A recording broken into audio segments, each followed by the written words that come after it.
गोटे ट्रलर सहित कार मुहांमुही धक्का हेबा फल 4 जन गुरुतर होइछन्ति। एपरी दुर्घटना घटी ढेंकानाल जिला कामाख्यानगर थाना 53 नंबर जातीय राजपथर सियारीमालिया छक निकटरे। तेबे समस्त गुरुतर अनुगुल हेमसरपड़ा अंचल होइतिबा बेले सेमानकु आम्बुलेंस जुगे कामाख्यानगर मेडिकल को नहीं भर्ती करा जाइछि।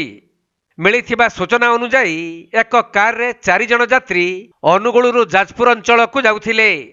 तेबे सियारीमालिया छक निकटरे कामाख्यानगर तालचेर पटक जाउथबा एक ट्रलर सहित कार धक्का होइथिला। तेणु एही दुर्घटना रे कार रे थिबा 4 जन गुरुतर होइथिबा बेले सेमानकु स्थानीय लोकंक सहायता रे कामाख्यानगर मेडिकल रे भर्ती करा जाइछि।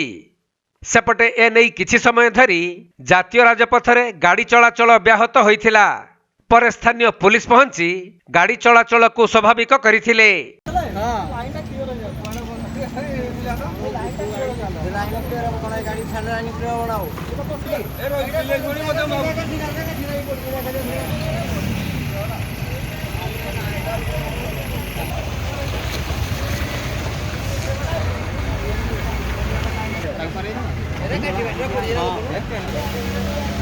ढेंकानाल जिल्लारू असीम मिताब शतपथी रिपोर्ट कोणार्क लाइव।